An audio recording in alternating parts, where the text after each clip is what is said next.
health officials are preparing to comply with the WHO recommendation to administer a third COVID-19 vaccine dose for select individuals. Let's discuss this some more with Dr. Consorcia Lim-Quizon of the National Immunization Technical Advisory Group, or NITAG. Good afternoon, Doc Conky. Thank you again for joining us today. Okay, so we're not calling this third shot a booster shot, but is it a booster shot?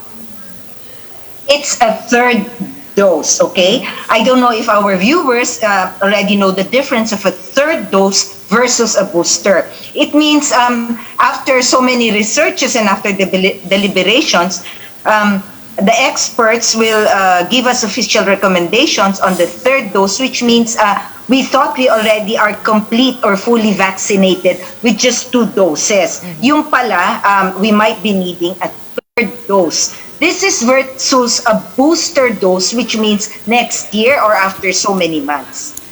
All right. So, having said that, Dr. Conky, and thank you, by the way, for clearing that up for us. Can you now walk us through the advice of the World Health Organization, like who will be prioritized and which vaccines will be used?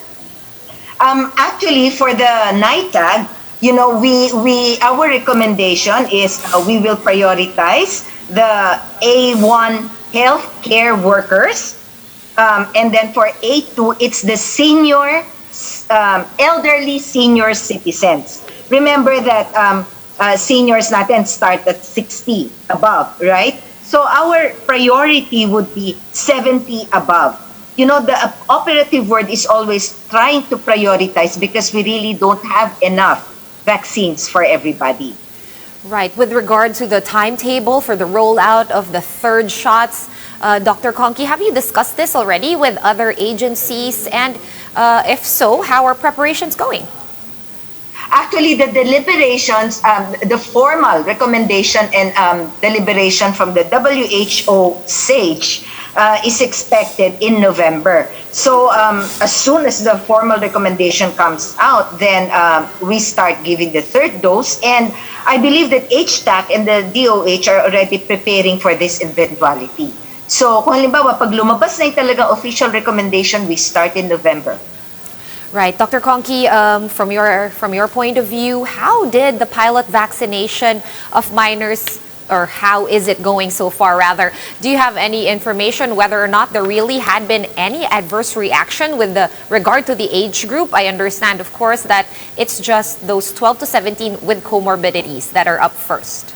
Right. And well, too early to say, no? We have started only in about 6 to 8 Metro Manila hospitals for those with comorbidity. So, too early to say whether, but so far, wala pa naman na i-report na talagang severe or grabbing adverse reaction. All right, that's very good to hear. Hoping that continues. Now, Doc, how soon can we then move on to the younger age groups? A lot of parents are, of course, clamoring for this already. Yeah. You know, even with the 12 to 17 age group, we're talking about only those with comorbidities, okay? So it's estimated ang kabuuan ng 12 to 17 years old is about 12 million, 10 to 12 million. And we're only prioritizing comorbidities, which is like what? 1 million, more or less.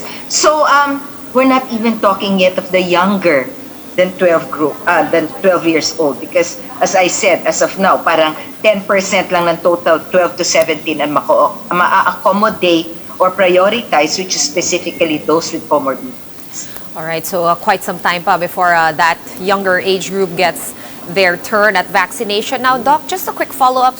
Since you already clarified that the difference between a third shot and a booster shot, are we actually also considering having booster shots done? We understand, of course, that discussions are already ongoing. We would just like to know how those are going.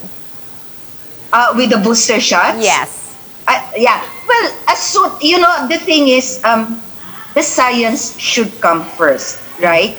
And you know that this is research on COVID is so dynamic that every day something happens or comes up. So as of now talaga, yung booster dose natin will really only depend on those brands of vaccines which have really studied and recommends booster shots in their EUAs.